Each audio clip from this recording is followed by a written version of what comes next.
नाज़रीन किराम अस्सलामु अलैकुम वरहमतुल्लाहि वबरकातुह। उम्मीद है बख़ैर आफ़ियत होंगे। अल्लाह तबारक व तआला सबको शाद और आबाद रखे। आज फिर एक इस्लाही वीडियो लेकर के आपकी बारगाह में हम हाज़िर हैं।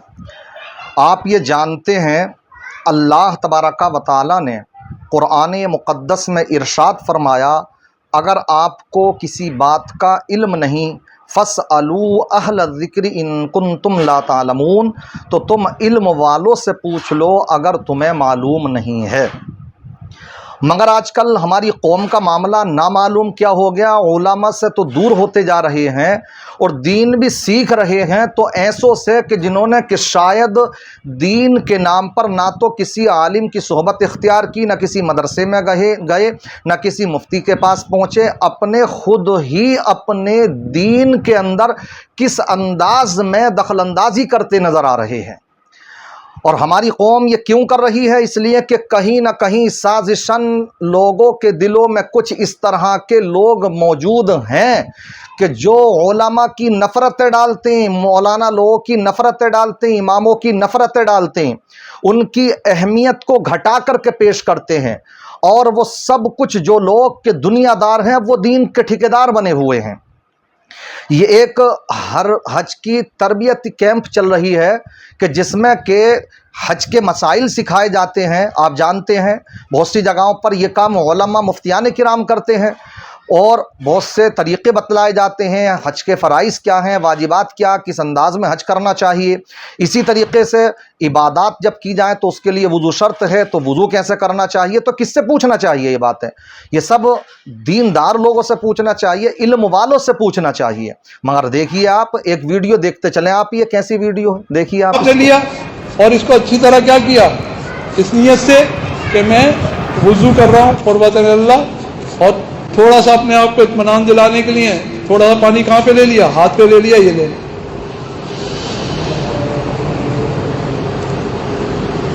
ऐसे मस्जिदों में यही रख देनी चाहिए, तो वुज़ू हो जाएगा। दूसरा, ये यहाँ से फिर मैंने लिया यहाँ तक, ये मैंने पूरे अपने बाजू के ऊपर डाल लिया, ये कोनी से लेके हाथ की उंगलियों तक डाला और थोड़ा सा पानी मैंने इस पे लिया और ऊपर से नीचे तक। आज़ाए वुज़ू पे पानी का जारी होना शर्त नहीं है, सिर्फ नमी का पहुंचना काफ़ी है। ये मैंने ये ले लिया, ये हो गया। इसके बाद मैंने फिर यही कर लिया,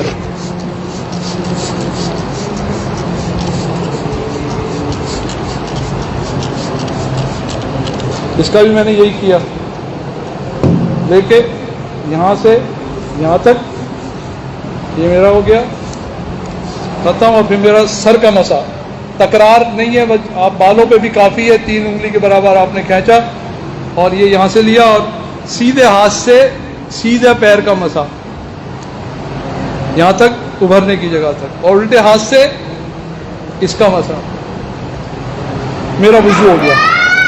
तो देखा आपने ये, और ये कह रहे हैं वुज़ू में सिर्फ 4 कुल्लियाँ हैं, वुज़ू के 4 कुल्लू, यानी तीन कुल्लों का वुज़ू। हाँ, ये कह रहे हैं।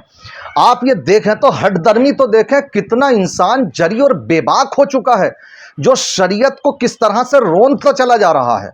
ये वुज़ू करके दिखा रहा है, जब सैनिटाइज़र ले लेते हैं तो अपने ऊपर से ये भी कह रहा कि इस तरह से ही वुज़ू कर ले। मैं तो कह रहा हूँ मस्जिदों में भी इसी तरीके से रख देना चाहिए, इस तरीके से। आप देखें तो हठधर्मी आप ये, और ये इसे पता कर लिया जाए इससे उल्लू के चरखे से कि वुज़ू में कितने फ़राइज़ हैं, तो शायद इसको ना नहीं याद आ जाए वुज़ू के फ़राइज़, और उनका भी मजाक उड़ाया जा रहा है किस अंदाज में। और ऊपर से कह रहे हैं आप वुज़ू में आज़ा धुलते वक्त में पानी का जारी होना कोई ज़रूरी नहीं है, बहना कोई ज़रूरी नहीं है, नरमी काफ़ी है। तो ये वुज़ू हो रहा है या नरमी का हासिल की जा रही है? इस तरह से वुज़ू नहीं हो सकता है, ये याद रखें आप। और एक बात याद रखें, अगर वक्त रहते आपने उलमा की कदर ना करी, इमामों की कदर ना करी, मुफ्तियान किराम की कदर ना करी, तो वो दिन दूर नहीं कि तुम्हारी इबादतों को इस तरह के भेड़िए ज़ाय कर देंगे। वो दिन दूर नहीं है।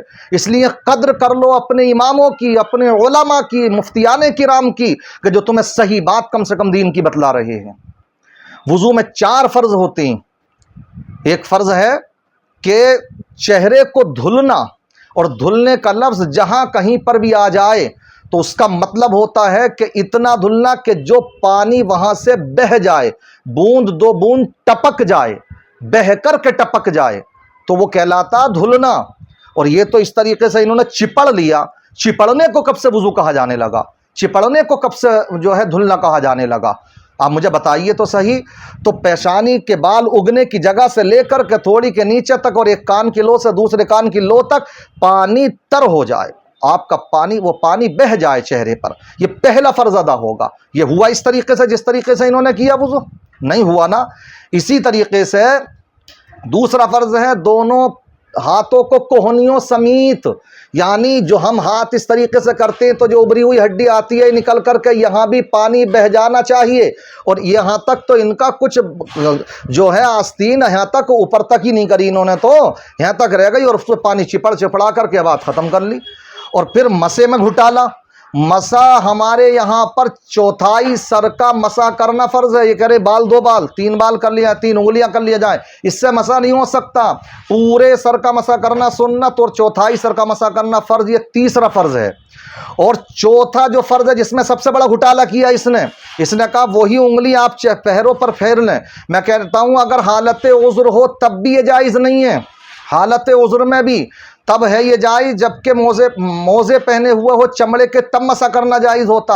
اور اگر یہ نہیں ہے عذر ہے تو پھر تیمم ہے اس کا نائب، اس کا خلیفہ، تیمم کرا جائے گا۔ پانی اگر نہیں ہے تو یہ چپڑانے کا کام کچھ نہیں ہونا اس میں۔ اور آقا نے ایک موقع پر ارشاد فرمایا تھا، سفر کی حالت میں صحابہ نے وضو کیا، بخاری شریف کی حدیث پاک کا مفہوم ہے یہ۔ آقا نے جب دیکھا کہ کچھ صحابہ کرام نے وضو کیا اور دھلتے وقت میں پیروں کو دھلتے وقت میں آگے کا حصہ دھل لیا لیکن ایڑیاں نہیں دھلی، ایڑیاں یہاں تو ان نے پانی پہنچایا ہی نہیں ہے پیروں تک، تو اس وقت میں آقا نے فرمایا تھا وَيْلٌ لِّلْعَقَابِ مِنَ النَّارِ، جو ایڑیاں یہ بھیگنے سے رہ گئیں جن کو دھلا نہیں گیا ہے یہ جہنم میں لے جانے کا سبب ہیں۔ بخاری کی حدیث پاک موجود ہے۔ اور یہ بھیڑیا کہہ رہا کہ مطلب یہ ہے کہ اس طریقے سے 3 انگلیوں کو آپ اگر پھیر لیں تو آپ کا وضو ہو جائے گا۔ اور اوپر سے دیکھیں تو ترا یہ کہ اس طرح سے وضو کر لینا چاہیے، اور اسی طریقے سے یہ بوتل چھوٹی موٹی مسجدوں میں بھی رکھ دینا چاہیے۔ ہٹ دھرمی دیکھیں آپ، یہ ہماری قوم بھی خوب ان کو فالو کرتی ہے اس طرح کے لوگوں کو۔ اس لیے وقت رہتے اپنے علماء کی قدر کر لیں جو آج آپ کو دین کی صحیح بات بتلا رہے ہیں۔ ہمارا خون کھولتا ہے ان باتوں کو دیکھ کر کے۔ کیوں؟ اس لیے ہم اپنا فریضہ ادا کر رہے ہیں، اپنا فرض ادا کر رہے ہیں تاکہ صحیح بات آپ تک پہنچ سکے، کوئی ان کی اس گمراہیت میں نہ آ سکے۔ اس لیے کوئی اس طرح کے لوگوں سے دین سیکھنے کی کوشش نہ کریں جو خود دین کا پتہ نہیں، جنہیں پتہ نہیں ہے کچھ بھی، تو اس طرح کے لوگوں سے دین سیکھنے کی کوشش مت کیجیے۔ ہمارے وقت کو، اب زمانے کو یہ وقت بھی ہمیں دکھلانا تھا کہ انسانوں کو اب یہ بھی کرنا رہ گیا تھا کہ اپنے علماء کو پیچھے کرنا اور اس طرح کے فاسق و فاجروں سے دین سیکھنا، آج یہی ہونا رہ گیا۔ اس لیے اگر علماء کی قدر نہیں کر رہے ہیں آپ تو یہ خامیازہ آپ کو بھگتنا پڑے گا۔ حدیث پاک کا مفہوم ہے کہ اگر تم نے علماء کی قدر نہ کری تو ایک وقت وہ آئے گا کہ وہ تجارت کرنے میں لگ جائیں گے، پھر تمہیں دین کی باتیں بتلانے والے تک میسر نہیں ہوں گے، نااہل مسجدوں میں آ جائیں گے اور پھر وہ خود بھی گمراہ ہوں گے، تمہیں بھی گمراہ کریں گے۔ ایسا دیکھنے میں آ رہا آج ہی۔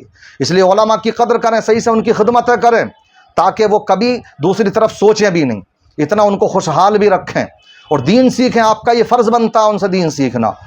اللہ تعالیٰ مجھے ان کو سب کو دین کی سمجھ عطا فرمائے اور صحیح بات سمجھنے کے بعد اس پر عمل پیرا ہونے کی توفیق رفیق عطا فرمائے۔ السلام علیکم ورحمۃ اللہ۔